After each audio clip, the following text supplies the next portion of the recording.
Heureuse de vous retrouver pour ce nouveau numéro de l'invité du jour. Nous parlerons de l'entrepreneuriat dans la mode avec une jeune femme aguerrie dans cet univers féerique. Madame Isis Mangwa de Longueur est avec moi aujourd'hui.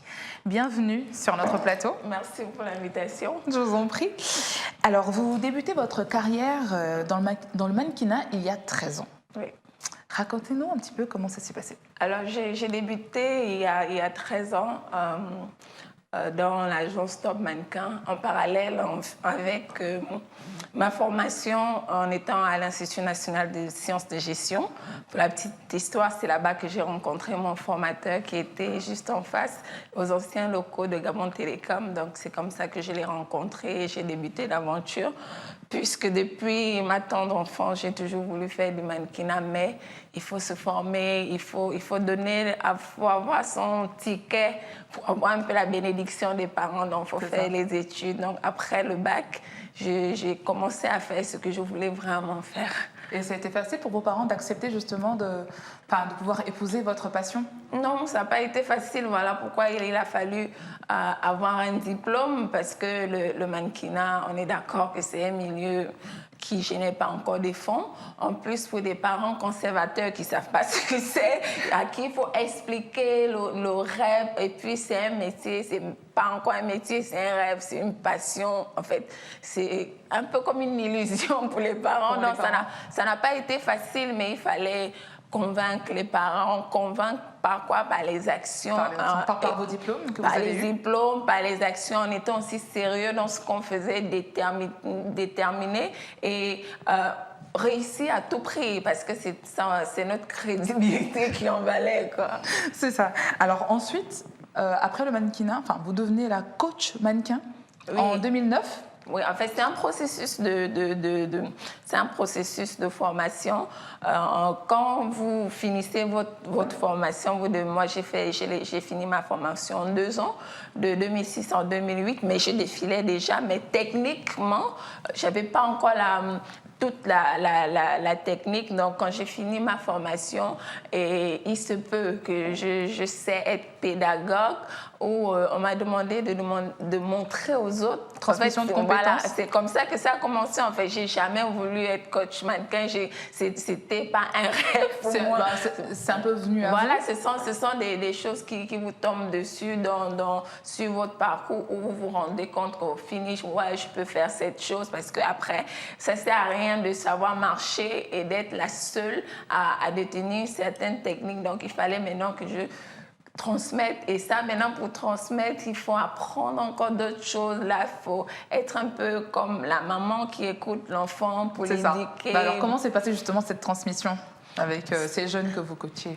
C'était un peu compliqué, parce qu'au départ, ce n'était pas des jeunes qui viennent vers moi aujourd'hui pour être coachés, parce que c'était des autres collègues avec qui je défilais. Donc, c'était un peu une guéguerre d'ego. Ouais, pourquoi elle? Pourquoi moi? Non. En fait, c'était un peu difficile. Vous avez su vous imposer de par votre Oui, je me rappelle, parce savoir. que c'est un petit big up à celui qui m'a donné la chance d'être coach, c'est Franck Baponga, qui m'avait dit, tu sais quoi, parce que je me suis dit non, mais je ne peux pas le faire. On est d'accord que déjà qu'on se bat entre nous pour avoir une place. Il me dit, tu sais quoi, il faut apprendre à t'imposer. Là, tu dois te faire respecter. J'ai dit, ok, et on y va. Il faut s'imposer, c'est ce qu'il faut. Et vous l'avez fait avec brio?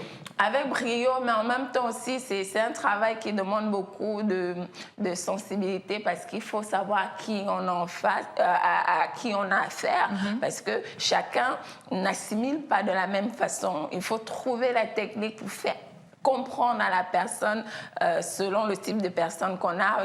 Il y en a sur qui il faut frapper. Il y en a, il faut passer avec beaucoup de... Vous êtes pédagogue, donc vous avez su vraiment manier tout ça. Oui. Alors ensuite, vous faites vos premiers pas dans l'entrepreneuriat avec Glad Fashion Roots, et vous l'appuyez de formation.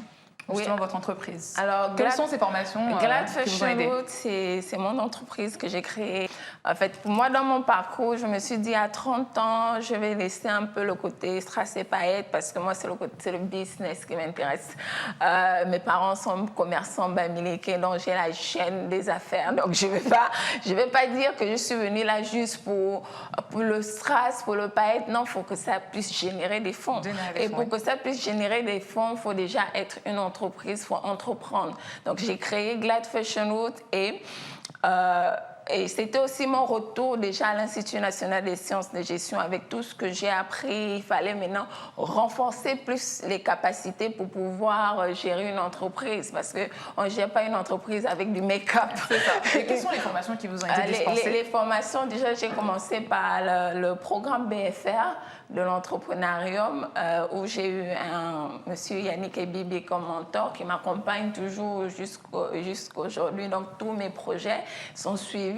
Il y a eu les formations BFR, il y a les différentes formations des samba professionnels, gestion de soi, développement personnel, parce qu'après, c'est une vision, c'est un rêve où c'est ta façon à toi de voir l'univers qu'il faut un peu imposer aux autres pour ne pas que les autres puissent t'influencer dans ce que tu fais parce que c'est quelque chose qu'il faut que tu puisses implanter. Donc, les formations derrière t'accompagnent pour que tu puisses avoir plus de compétences.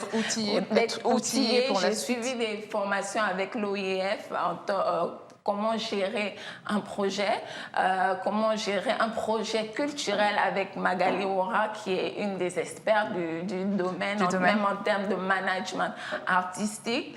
Il y a eu aussi comment gérer un projet de l'idée à la concrétisation, donc de A à Z, comment trouver du financement. Ça vous a beaucoup aidé pour justement asseoir votre business? Beaucoup, parce qu'après, c'est pour moi, mes projets, mon business ou tout ce que je fais, c'est un peu comme des restitutions.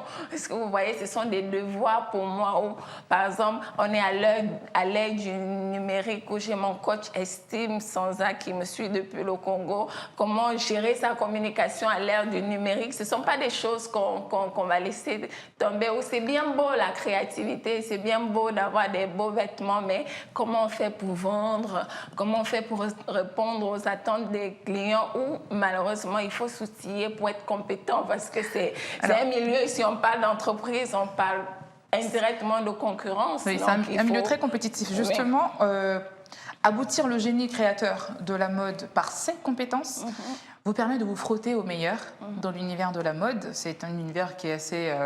Mais bien. assez compliqué. Est-ce que vous pouvez brièvement nous parler de votre expérience aujourd'hui?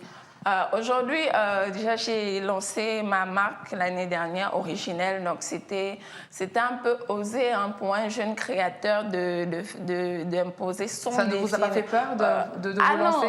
Non. Moi, j'ai peur de rien. Ma barre, elle est tellement haute que la peur, je l'ai dépassée depuis. Je suis juste en mode... On fait avec la ce rage de vaincre. Voilà. Ah oui.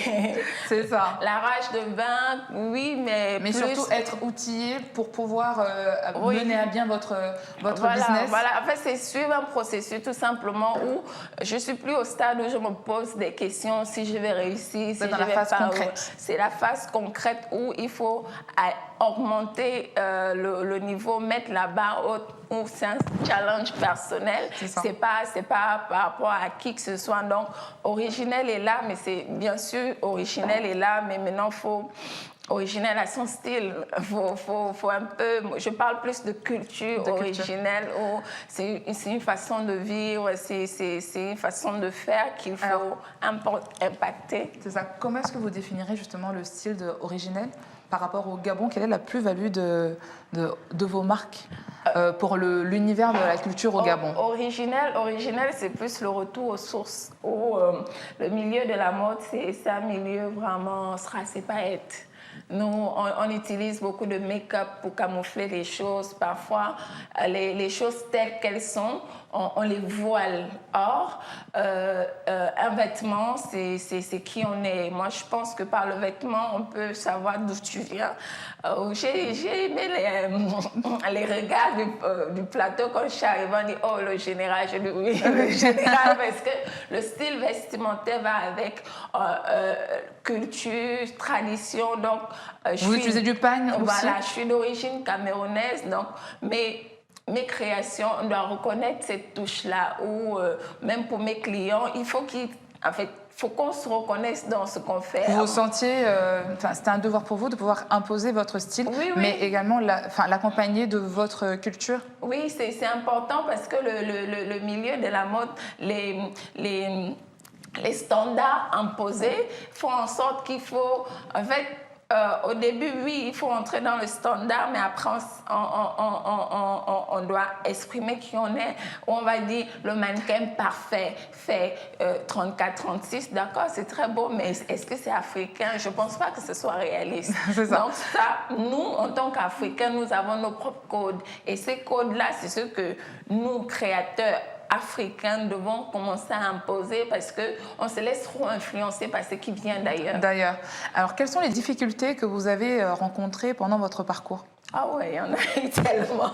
Il y en a eu tellement selon les processus où aujourd'hui, moi, je ne parle pas de difficultés. C'était des obstacles. En termes de financement, par exemple? Oui, en termes de financement, ok, ça c'est clair parce que c'est un milieu latent. Moi, à mon époque, quand j'ai défilé, c'était pour la passion, pour le fun, pour le buzz. Et lorsque vous avez choisi d'entreprendre, vous avez été accompagnée? Accompagnée, oui, par les structures qui me suivent, qui me font confiance. Mais maintenant, c'est quoi être accompagné? C'est pas forcément le financement qui suit derrière parce que on peut vous donner des millions, mais ça n'aboutit pas. Pour moi, le meilleur accompagnement, c'est l'énergie positive qu'on dégage par rapport au projet de quelqu'un. Et les compétences? Et les compétences aussi, c'est donner à la personne, pas le poisson, mais plutôt l'apprendre à pêcher pour qu'il soit indépendant à long terme. Pour moi, c'est le meilleur accompagnement. Donc, outiller les personnes pour qu'ils soient tout simplement indépendants. Et si c'est pour ça, j'ai beaucoup d'accompagnement. Très bien. Alors, vous avez été élue Superwoman en 2019, Superwoman 2019. Après ce concours, quels sont vos projets pour la suite? Alors, mes projets pour la suite, je vais plutôt dire mon gros projet pour la suite, c'est ma Original Fashion Week qui aura lieu en décembre à Libreville du 2 au 8. Et c'est justement la restitution, c'est cette plateforme-là que j'offre aux jeunes de... Donc vous avez dit du 2 au 8 décembre? Oui. Du 2 au 8 décembre. Et c'est vrai que j'ai été élue Superwoman. Superwoman, c'est un programme organisé par le réseau AFAP qui encourage aussi les femmes influentes dans leur domaine qui se sont fait démarquer par leur travail, par leur acharnement et qui se sont affirmées dans leur secteur. Donc maintenant, pour moi, l'entrepreneuriat, j'ai beaucoup appris et c'est ce qui fait de moi qui je suis d'ailleurs, où j'apporte un peu ce que j'ai appris dans l'entrepreneuriat chez moi, dans mon secteur d'origine qui est le mannequinat, où les jeunes qui me suivent, je leur dis, mais oui, c'est bien beau, aujourd'hui je suis la lionne panthère, celle que vous admirez, mais je n'aurais pas été qui je suis si je n'avais pas suivi de formation.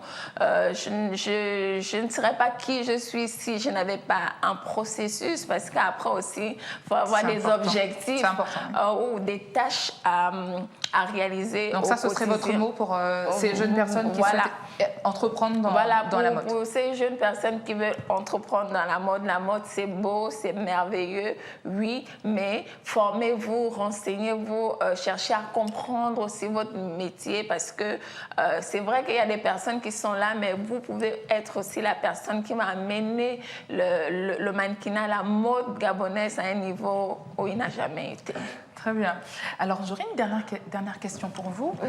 On a ouï dire que la mode, c'est une histoire de famille, parce que vous avez votre petite sœur qui est également tombée amoureuse de la mode. Alors, est-ce qu'on doit dire que la mode, c'est vraiment dans votre sang? C'est dans le sang?